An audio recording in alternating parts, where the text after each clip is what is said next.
Alfonso Pence, Director of Northwest Neighbors Network. Welcome, everyone. Glad you all showed up today. So today, this is our first educational event for our social committee, and we're just very excited that this is happening today. So I want to introduce Shaneri and Ken. Sorry. Yeah, I think. It's only recording, it's not amplifying. Oh, that's right. Yeah. So we'll talk. So I'll turn it over to them and hope you enjoy the program. Thank you. Well, thank you so much for having us. Like she said, my name is Shawnery. I work at the fire department. I am a community outreach manager and public educator. So my job is prevention and keeping our community safe and resilient. So I go out and I do a lot of presentations and talk to people about ways that we can lower our risk and hopefully not have to call 911 or use the 911 system or emergency department system.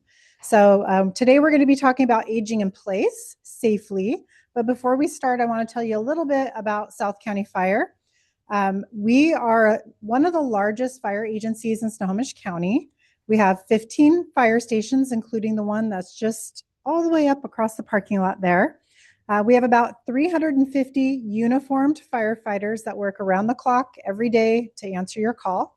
And we are an all hazards department, which means we have a lot of specialties. We have a community resource paramedicine team. Their primary goal is to go out and work with high call utilizers. So people that call 911 a lot. And there's a lot of reasons for that. It could be an older adult who's experiencing a health decline and they don't have support in the community, family or friends, having a lot of slips, trips, or falls. It could be somebody who's starting to have some memory loss. It could be mental health. There's a lot of reasons why people might use 911 excessively. And so we try to get in and work with that person and find out what can we do to support you so that you can continue living in your home safely and independently and don't need to use 911, to provide care. So that's the primary job of our community resource team.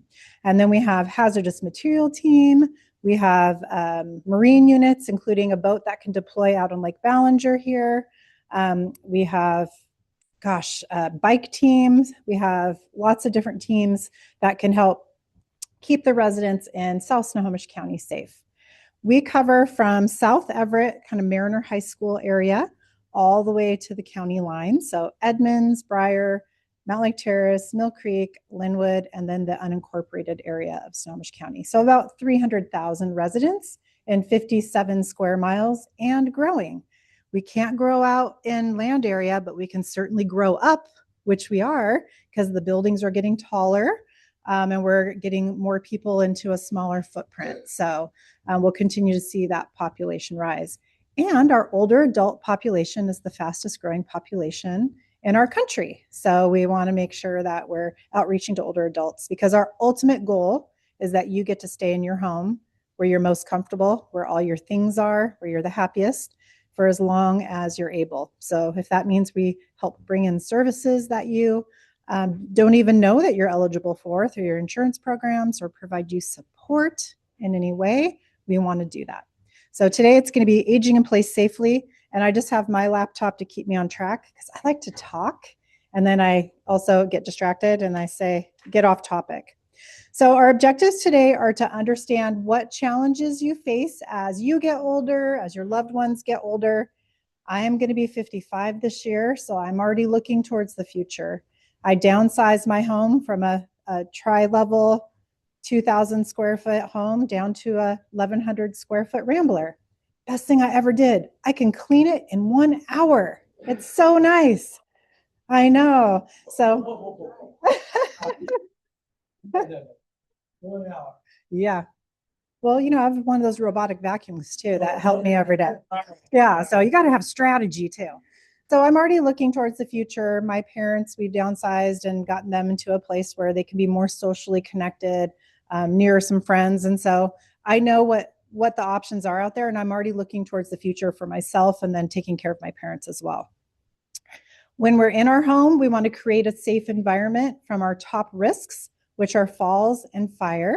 And so that's what we're going to be talking about today. And then we're going to share some local resources with you that if you do need assistance or you just have questions, you know where to go. So one of the reasons why older adults in particular, and that when I say older adults over the age of 65, so I'm on a fast track there, 10 more years. Older adults are at higher risk is because as we get older, we know that our health starts to decline. So I'm attest to this, my vision, I don't know what happened. I turned 50 and it was gone. So now I have to wear reading glasses for everything. But our eyesight decreases. We might have decreased hearing. We need eyesight and hearing both for balance. And if we don't have that, then we become unstable, and that increases our risk for falls. We also don't move as much. And so our bodies become deconditioned. And so we're not able to get around like we did before. And so that puts us at higher risk. Also, our homes are getting older too, right? So we've lived there for 50 years and we probably moved in when it was already 20 years old. So that house is 70 years old. And because maybe we're no longer physically able to do all the maintenance, or maybe we lost our partner, our spouse who did all the maintenance before they passed away. And now, you know, how do we change a smoke alarm? What do we do if something's not working correctly in our house? Who do we call? Who do we trust? Because it's really hard to trust people because older adults are the most taken advantage of in our community. So our homes are deteriorating and then, you know, not having the maintenance that it used to, and then we're getting older. So that's kind of a recipe for disaster. What I find when I talk to older adults is when I talk to them about a problem that they're having, I ask them, who do you have in the community or near you that you could call? Well, my daughter lives, you know, in Everett, but I don't want to call her. She's so busy. She works full time and she has kids and I don't want to bother her. And I really support them to bother their daughter because I would be heartbroken to know that my parents were suffering with an issue that they couldn't solve. And here I am, a highly capable person, and they never let me know. And then if I found out later that they hired somebody to come in and do something and paid them $300 for a 15-minute fix that I could have done for free, that does not feel good. So I always tell people, call your loved ones, the people that you lean on, and see if they can help. And if they can't, then maybe together you can find out who can help you instead. So make sure that you reach out when you have some issues that you need resolved. On the back of your flyer here, where it says resources, Homage Senior Services is listed there. Gosh, I should put Northwest Neighborhood Networks on here as a resource. I'm going to have to update this. But Homage Senior Services, they have a Homage home repair program, and they can do minor home repair. You have a leaky roof. You have a gutter falling off. Your stairs are starting to break down. They have vetted, trusted people that they can send out to do the work. For people that are on a fixed or limited income, it's on a sliding scale, and you can call them and have them come out and do the work. But here's the catch. Don't wait until you need them, because you have to go online and you have to apply for it. They have to approve your application, and then you go on a list as you are a person that's been verified for this service. So then when you do need it, you call up and you're right on the books. But if you wait, it might be a delay. Is Homage Snohomish County? Yeah, so they were on 196 in Linwood, but now they've moved to Everett, but they serve all of Snohomish County. Yep. So that's a great resource, and we'll talk about other resources as we go through our presentation today.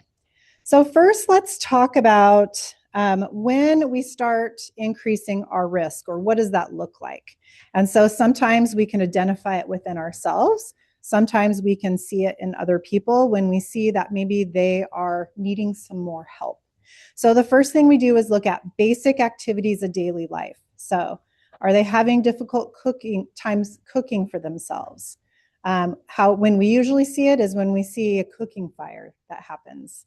So that's when we see that they're having difficulty cooking for themselves.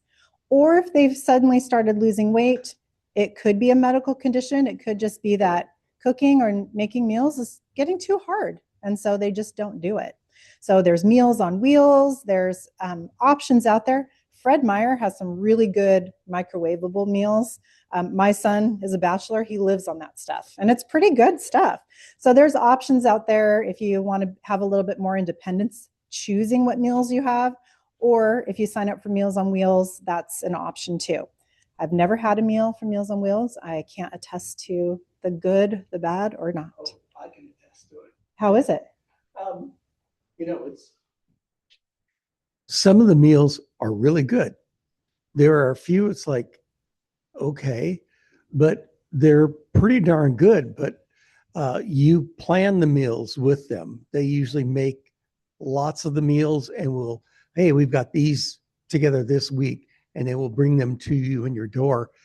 But most of them are pretty good. They're all edible.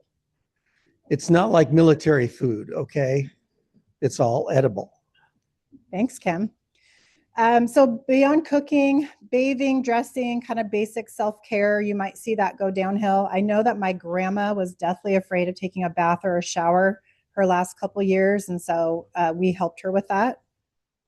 If people are able to get around, there are a number of free community dinners around as well. That's There's a great list point. right outside here. So if you didn't catch that, since I want it on the recording, there's also a lot of free, great community meals around. So just get connected in your community and find out where those are. Oh, and there's a list out in the hallway here. So maybe we can share that through Northwest Neighborhood Network as well. Thank you. Victor? Thank you, Victor. And then when toileting and mobility becomes an issue, that's kind of the peak of when people really need to ask for help. And then there's some more advanced activities of daily living. The ones I talked about are like basic needs that we all have to do. We all have to be able to take ourselves to the bathroom, bathe, get dressed, eat. All of those things are really important. We can get some help with those things, but for the most part, we want to make sure somebody's independent with that. But there's other things that we start to have challenges with that we can ask for help. Paying bills. So I knew, and my mom knew, when my grandma started having some memory issues, because she was very neat and clean, and she had all her bills laid out and lists of everything that she had to pay every month. And pretty soon the mail started piling up on the counter, and she wasn't as neat. And when I say my grandma was neat, I mean my grandma was neat. Like she could see a crumb on the counter from a mile away. So when we started to see her house wasn't as clean, we started to realize there's probably more than just her being physically able to do it. There was probably some memory stuff that was coming in as well, or critical thinking skills. And then also transportation can become an issue as we get older. Lots of options out there. There's a great Uber app that you can use. Have you ever heard of Uber Medical? So we actually in our CRP office use Uber Medical when we're working with someone who's having trouble getting transportation to the doctor's office. We can actually request a ride for them. Our union and our foundation, our staff gives money out of their paycheck, every paycheck, and that goes into an account. And we in turn take that money and reuse it in the community. And so we donate to food banks in the wintertime. We take money for an Uber card where we pay for people to be transported to the doctor's office. So we actually put in that we need a ride. An Uber Medical specialized unit will go pick them up, and we can watch them on the map to see that they got to the doctor's office and they got back again. Because we don't want to deliver somebody to the doctor and then not get them back home, because that does happen. So transportation is important, but there's options out there. It's only you who can call Uber Medical? Nope, you can too. Yep. So for rides to doctor's offices and eye appointments, to the pharmacy, anything medically related. My problem is if I need a procedure, I don't have anybody to give me a ride. Yep. As long as you don't need to have somebody with you, you just can't drive. The thing is, like Northwest Neighborhood, we can get people to doctor's appointments, but they can't accompany them if they need a colonoscopy, and that's the issue. That's a great question. You? Oh, yes. Oh, you? another procedure. Yeah, I would assume they would. Okay, Yeah. good. I misunderstood. Somebody told me that, so I wanted, the reason why I'm here is to learn and get better information. Perfect. More accurate. And I tell people all the time, plan for all these things and find out where your resource sources are before you need them. Like even for, let's say you're not feeling well. And if you're not feeling well, a lot of people ignore it and think, oh, it'll go away. I'll just need a nap. I just need to take my medication. Maybe when I wake up tomorrow, and people ignore it long enough that it becomes a 911 call.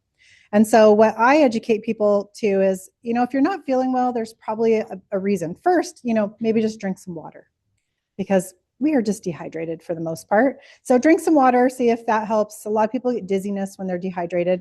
But if you're still not feeling well after eating something and drinking some water, call your primary care physician and just let them know and let them advise you to what you do next. And then if it does feel like I really need to be seen, and your primary care, if you have one, I mean, it seems like their primary cares are just dashing out of the state here, and it's hard to find a primary care. But there's a lot of great urgent cares and standalone emergency departments. So they're emergency departments that don't have beds you can be admitted to. They're just kind of like a glorified urgent care. And so find out where those are nearest you, and you can take a medical Uber there. And then maybe you won't rise to the occasion of needing to call 911. But if you do, don't hesitate to call. But, have some options before that time. Okay. You didn't mention consulting nurses with Yes. most of the medical practices. Yep. That's useful. Yeah, if you call your primary care office, you're probably going to be routed to a nurse for the most part, and then they could kind of advise, and they'll bring it up the chain to your doctor too. So a lot of great options out there. Don't let it escalate to 3:00 in the morning and you fell in the bathroom and now you're have a broken hip, or you have a worsening medical emergency. So now you have to be admitted, and it might change the trajectory of your life and being able to live alone. One other thing that's really important for as we age is to stay socially connected. So if you are isolated and you don't get out and talk to people, you will diminish. Your brain, your mental capacity, your body, all that will diminish. So stay active and be social, because that's a huge part of staying healthy as we age. All right, so we're going to talk about the top risks of fire for older adults, which is fire and falls. And I'm going to talk about fire first, and then I'm going to have Kim talk about falls. Kim Sharp is a Fire Corps volunteer with South County Fire, Volunteer of the Year, and he gave the most hours last year as a volunteer. So Kim started as a paid employee through a verdict grant, and he was a veteran in prevention. So he went out and worked with our veterans to help get them into VA or get them looped into the benefits that they didn't know they had or didn't know how to access. So Kim did that for a lot of years. And then when Kim was in his 70s, he decided to go to EMT school. How old were you, Kim? 70? Actually graduated when I was 69. Okay. Whoa, sorry. Okay. All right. I'm sorry, Kim. So when he was 69, he went to EMT school. And that was because when he was going to a home of one of our residents, they answered the door and they were in active stroke. And so Kim was like, you know what, if I'm going to go out there and I'm going to knock on doors and I'm going to, be with our residents, I want to have some baseline knowledge to be able to recognize and care for them.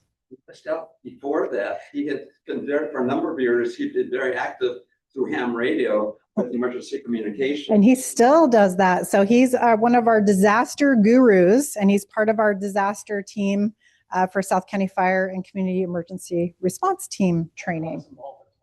Yeah. So he is a wealth of information.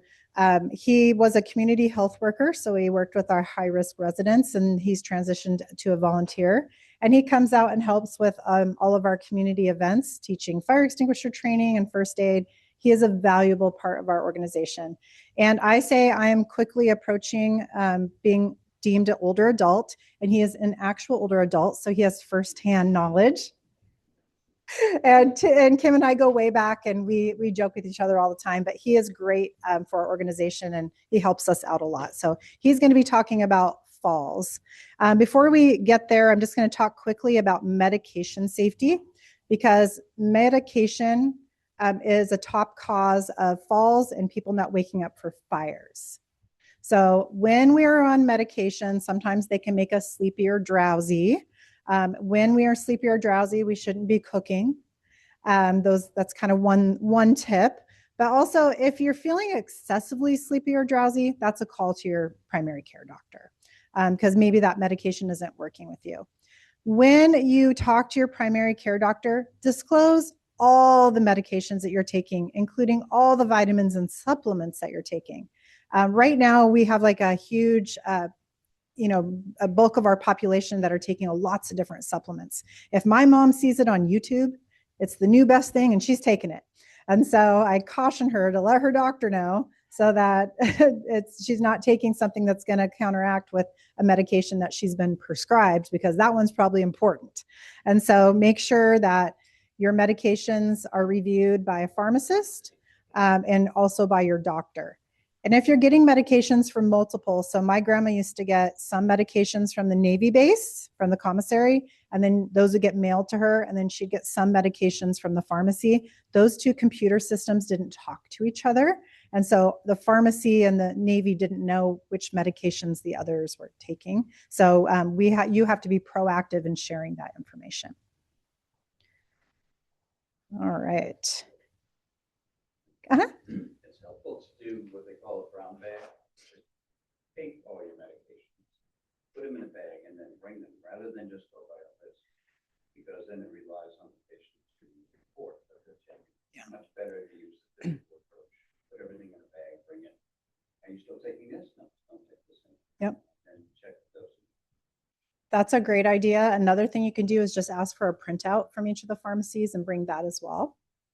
That was just Oh, going to yeah. say that I just was at the doctor and I asked them to print out my medication. And Because then, I wanted to keep it near, like on my refrigerator. So if somebody came in and because I just recently got a life alert. Yeah. And in case I fell down and couldn't tell somebody, I figured you guys would go to my refrigerator, see if anything came. yeah, so we'll be talking about the file of life, and you can slip that piece of paper in here, and that's where we'll find it. Otherwise, we're going to dig through your cupboard and get our own brown bag. Yep, anything you take over the counter. Yep. Yep. They actually can put it into a computer program that can show all the contraindications of each medication. So it's important to know what medications you're on and the dosage and how many times a day and all that good stuff. That's another thing that we start seeing. People are having trouble managing their medications. And so there's a lot of great resources out there for managing medication. All right, I'm going to hand this over to Kim. Oh, nope, never mind. We're talking about fire first. Stand down, Kim. Me first. All right, let's talk about fire risk first. We have a couple of different risks. First is that we have aging homes, and our aging homes tend to have less smoke alarms than our newer construction. For instance, my house was built in 1968, and we just moved in there 2 years ago when we downsized. And funny thing is when the inspector went through to do our home evaluation, they checked off that we had working smoke alarms. But when I looked, I had one smoke alarm from 1960s that was in the closet of the front bedroom. And that was it. Because the front bedroom must have been small. So the only thing I can think of is that they bumped out the wall into the living room to make the bedroom bigger. So it ended up taking the smoke alarm with it. And it was wired to the old house. And I took it down, and now I use it as one of my antique smoke alarms. So fire code today is that we have a smoke alarm in each sleeping area. If you sleep in your den, that is a sleeping area. If you have an ADU out back, or you converted a shed to an apartment for one of your kids or grandkids, that is a sleeping area. Anywhere anyone sleeps. You want one outside in the hallway, central to the bedrooms, and then one on every level of the home. Not too close to the kitchen. About 12 feet away is preferable, or more, because every time you burn toast or bacon or cookies, it's going to go off and it's going to be annoying. So we want to make sure we have enough smoke alarms, because smoke alarms are our first line of defense in a fire. And we have about 3 minutes or less to escape once that smoke alarm sounds. Our most deadly fires happen at night when we're sleeping. The myth is that I will smell smoke and wake up, or that I will hear the fire crackling and wake up. And that is not true. Smoke contains a lot of toxins and poisons that if you're sleeping and your smoke alarm doesn't alert you and you breathe those in, you will not wake up. And so we find a lot of people die in house fires in their bed or in the window near the exit because they were trying to get out and it was too late. So smoke alarms give us that chance, about 3 minutes or less, to get out. The older your home, the less likely you are to have enough smoke alarms. Good news is we can help. So we get smoke alarms from Red Cross, not the wired kind. We only have the battery kind. So we can come out and add some smoke alarms to your house for free. Let me or Kim